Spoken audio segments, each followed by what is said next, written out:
미완성의 백성입니다. 아직도 이 지도자 모세의 눈에는 강가에 놓은 아이처럼 불안합니다. 그러나 자신은 더 이상 앞으로 나아갈 수 없고 이제 이 백성들과 이별을 해야 합니다. 어찌 해야 될까 생각을 하다가 노래를 하나 짓게 됩니다. 이 노래를 이스라엘 백성들이 늘 흥얼흥얼 입에 붙이고 노래를 부르면서 하나님은 어떠하신 하나님이었는가, 굳이 의도하지 않아도 기억나게 해야 되겠다. 하나님은 우리를 어떻게 인도하셨는가, 어떻게 붙드셨는가, 굳이 공부하지 않아도 그것이 우리의 입술에 붙어야 되겠다 하는 그 생각으로 이 노래를 지었습니다. 혹시 여러분 오래되었겠지만은 학창 시절의 교가가 생각나는 것이 있나요? 교가, 초등학교 교가나 중학교 교가나 고등학교 교가나. 고등학교 교가는 우리 배제학당 노래합시다. 가사가 아주 재밌었고, 삼각산 줄기 위에 자리를 잡고. 중학교 교가도 생각이 나고, 초등학교 때였나? 그 노래는 그 졸업 이후에는 부를 기회가 거의 없습니다. 그런데 지금도 이 수십 년이 흐르고 30년, 40년, 그래도 입안에 흥얼거릴 수 있는 것이 노래의 그 묘미예요. 아, 맞아. 삼각산 줄기 위에. 우리 학교가 삼각산 그 밑에 있었는데 떠오르게 되는 것이죠. 노래는 그러한 매력이 있는 것 같아요. 이 노래를 부르면서 하나님께서 지난 우리의 광야 생활에 어떻게 함께 하셨는가. 맞아. 우리가 이렇게 살 사람들이 아니지. 우리가 갈 곳이 있는 사람들이지 하고 분명하게 우리의 정체성을 다시 한번 깨닫게 되고, 다시 한번 하나님께서 계획하고 목적하시는 바 그의 백성의 자리, 거룩한 자리로 돌아가야지 라고 하는 이 삶의 이정표를 다시 만들 수 있는 그 노래를 오늘 이렇게 불러주고 있는 겁니다. 이 노래를 2절 말씀 보면은 단비와 같다라고 말하고 있어요. 단비와 같다. 이슬과 같다. 촉촉하게 적셔서 생명을 주는 그러한 단비와 같다. 이 단비는 아무리 마른 땅에서도 그 뿌리만 남아있는 그 속에서도 생명을 자라게 하는 그런 말씀과 교훈이 이 안에 담겨져 있다라고 하는 것입니다. 자신의 노래를 단비 같은 노래라고 합니다. 그리고 그 노래의 제목을 여호와의 이름이다 이렇게 붙였어요. 내 노래는 여호와의 이름이다. 그것이 3절 말씀인데요. 그 여호와의 이름을 뭐라고 부르느냐면은 4절 말씀에 보면 반석이라 그랬습니다. 노래의 제목은 여호와의 이름인데 여호와의 이름은 반석이래요. 반석은 정의롭고 공의로우시며 흔들리지 아니하는 진실하신 하나님을 상징하는 그러한 이름입니다. 반석 같으신 여호와 하나님. 언제 어디로 우리의 마음이 흔들렸을지라도 돌아보면 항상 그 자리에 있는, 아무리 지쳤을지라도 거기에 몸을 기댈 수 있는 반석 같으신 여호와 하나님, 그 하나님을 우리는 기억해야 한다는 것입니다. 오늘 이 모세의 노래는 43절까지 계속 되는데 그것을 다 읽지는 못했고 또 다 나누지도 못합니다. 제가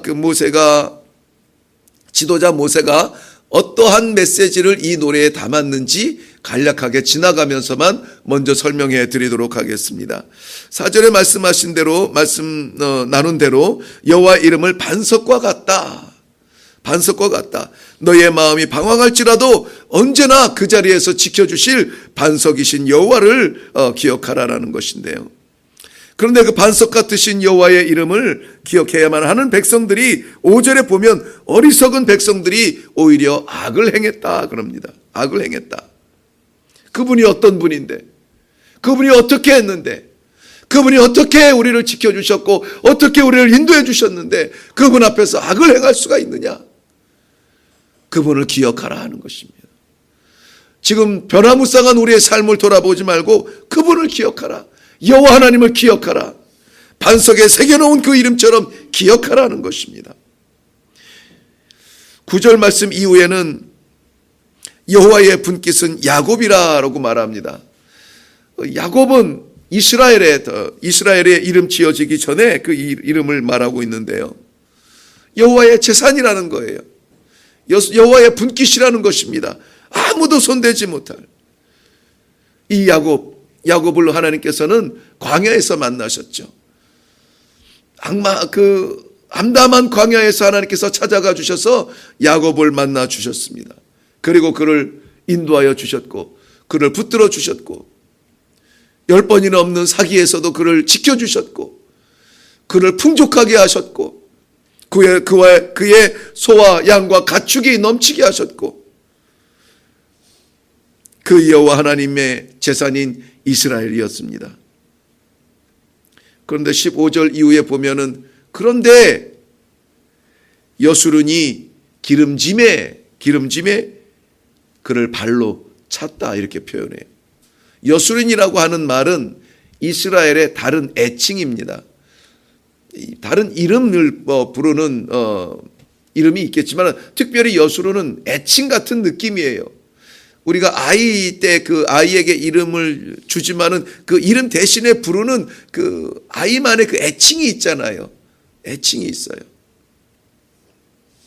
이스라엘의 애칭이 여수른이에요. 그 어렸을 때 걷지 못할 때 어떻게 붙들어 주었고 앞뒤를 분간할 수 없을 때 어떻게 인도해 주셨고 그 여수른이 지금 배에 기름이 차매 넉넉해지니까 그 여호와 하나님을 발로 차 이거예요. 발로 차서 어떻게 했습니까? 다른 신을 쫓아다니는 거예요. 다른 신을 쫓아서 이 신이 우리를 인도하신 신인가 저 신이 우리를 붙드는 신인가 여기저기 두리번거리면서 간절했을 때 붙잡았던 그 여호와 하나님을 잊어버리고 여기저기 기웃거리기 시작했다는 겁니다. 힘들고 어려울 때 붙잡아 달라고 그렇게 애원했던 그 문제가 해결이 되니 해결된 문제 때문에 해결해 주신 하나님을 잊어버리고 우리의 마음이 우왕좌왕했다는 것입니다. 그 표현을 발로 찼다라고 말해요. 그 결과가 무엇입니까? 그 자녀들이 돌아섰다는 것이에요. 우리만 이스라엘 백성들만 배가 불러서 여호와 하나님을 찬 것이 아니라 그 자녀들까지도 부모를 보아서 부모를 따라서 하나님을 등지고 돌아서 버렸다는 것입니다. 그러자 20절 이후의 가사에는 그러자 여호와께서 그의 얼굴을 숨기셨다라고 말합니다. 얼굴을 숨기셨다. 얼굴을 숨기시니까 바로 어떤 일이 일어납니까? 이방의 나라들이 일어나서 전쟁을 일으키고 싸우려 달려들고 지었던 그 아까웠던 짐들 우리의 거처를 불에 태우고 화살에 진멸이 되며 기근이 생기고 질병이 찾아오고 독충에 물리고 밖에서는 칼로 망하고 안에서는 공포로 무너지고 여호와가 얼굴을 숨기니 이러한 일들이 생겨났다는 것입니다. 32절의 가사에 보면은 그때에 너희를 도울 신이 있었더냐? 아무도 그때에 너희를 도울 신은 없다라는 것입니다. 39절 이후의 가사에는 그러기에 내가 그인 줄을 알아라. 내가 그인 줄 알아라. 나 외에는 신이 없다는 것입니다. 나 외에는 다른 신이 없다. 죽이기도 하고 살리기도 하고 상하게도 하고 낮게도 하고 눕히게도 하고 높이기도 하는 대적을 원수를 갚아줄 수도 있는 그 신은 나 외에는 아무도 없다는 거예요. 나를 기억하라. 나를 기억하라. 이 노래는 그리하여서 마지막 43절에는 다른 민족에게로 향합니다. 민족들아 잘 들었지? 잘 봤지? 이 하나님의 백성들과 즐겁게 잘 지내라. 즐겁게 잘 지내라. 왜냐하면 하나님께서는 자기의 백성을 구원해 주실 것이기 때문이다. 이 전체 노래에 담겨있는 교훈이 있어요. 그것은 기억하라는 것입니다. 기억하라.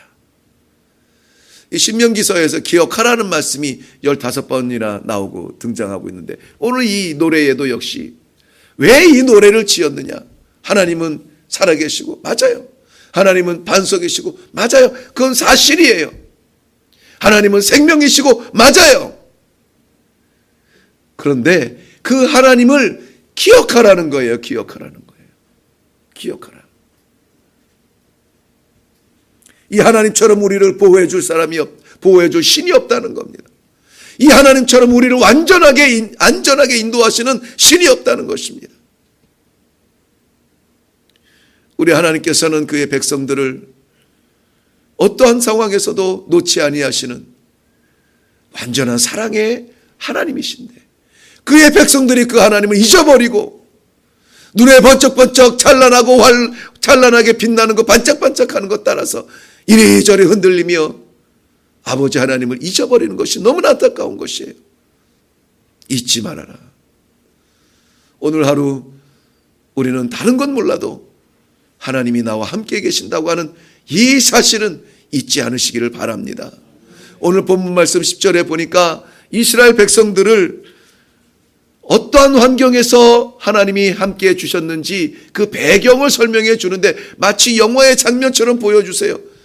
황무지가 오늘 저 사진에도 나와 있지만 저런 황무지에서 인도하신 하나님, 저 광야 같은 황무지 아무것도 없는 소망이 없고 생명을 바라볼 수 없는 저 안에서 장정만 60만 명 되는 그 아이부터 어른까지 누가 너희를 보호해 주었느냐.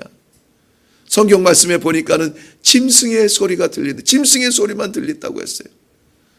야생 동물의 소리가 우엉우엉 들리는 그 가운데서 파수꾼이 너희를 지켰느냐? 아니라는 거죠. 여호와께서 너희를 지키지 아니하였느냐? 그 공포의 울부짖음 속에서 너희를 보호해 주신 분이 하나님이시라는 것입니다. 어저께나 오늘이나 영원무궁히 변함없이 우리를 보호해 주시고 지켜주실 그분은 하나님 한 분밖에 안 계시는 것을 믿으시기 바랍니다. 구름기둥과 불기둥은 대표적인 그 보호의 은혜의 상징입니다. 언제나 우리를 덮고 있는 이 하나님의 보호하시는 은혜를 기억해야 합니다. 인정해야 합니다. 오히려 찬양해야 합니다. 침묵해서는 안 돼요. 감사합니다. 하나님. 하나님의 은혜의 구름이 오늘도 우리를 덮고 있습니다. 감사합니다. 뿐만이 아니라 우리 하나님과 같이 자기의 백성을 훈련시키시고 완전한 사랑의 그릇이 되도록 연단시켜 주시는 신도 없다는 것입니다. 우리 하나님께서 이스라엘 백성들을 때로는 전쟁 가운데, 때로는 질병 가운데 채찍으로 그 앉은 자리에서 일어나게 하시고 나아가게 하시는 그 모든 하나님의 인도하심은 연단이었다라는 것입니다. 흔드시는 것은 더 채우기 위함입니다. 11절 말씀 보면은 마치 독수리가 그 보금자리를 어지럽히고 그 날개로 퍼덕거려서 그 새끼를 보금자리에 그냥 있고 싶어하는 그 새끼를 보고 그걸 뭐라 그러죠? 울타리 아닌데 둥지, 그렇죠. 둥지. 그 둥지에서 그 새끼를 밀어내서 떨어뜨리려고 하는.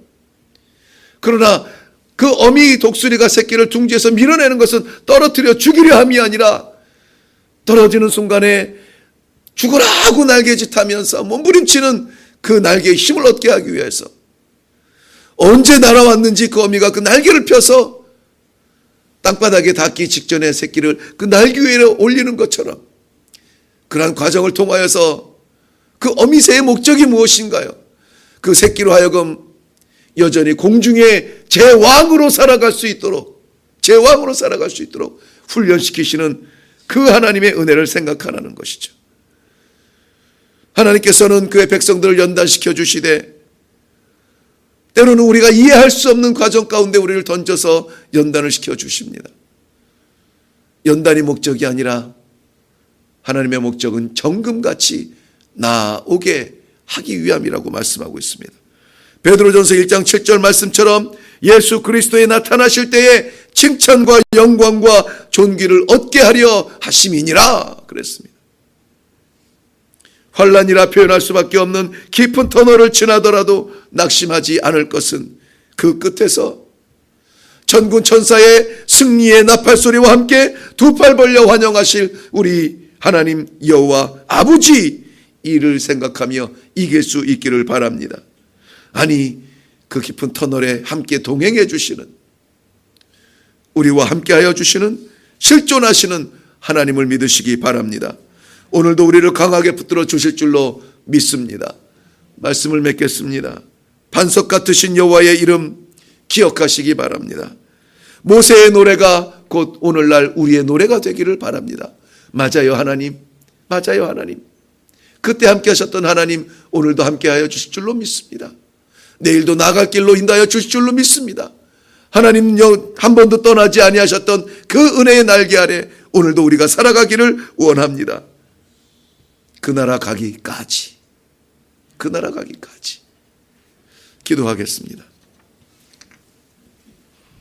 살아계신 아버지, 은혜를 감사합니다. 이 아침에도 하나님, 저희들이 하나님 아버지 앞에 이러한 사정 저러한 사정 아랠 것이 많은데 먼저 하나님께서 말씀하여 주시며 내가 너와 함께 하느니라, 내가 너와 함께 하느니라, 반석처럼 우리를 지켜주시고 반석처럼 우리의 피난처가 되어주시는 여호와 하나님을 기억하게 하시니 감사합니다. 아버지 하나님, 우리가 피곤할지라도 놓지 않게 하여 주시옵시고 우리가 혼란스러워도 반드시 붙잡고 아버지 하나님 나침반처럼 향할 그 이름 여호와 나의 아버지, 오늘도 동행하여 주시는 아버지, 어떤 환경에서도 우리를 놓지 아니하시는 하나님의 은혜를 생각나게 하여 주시니 감사합니다.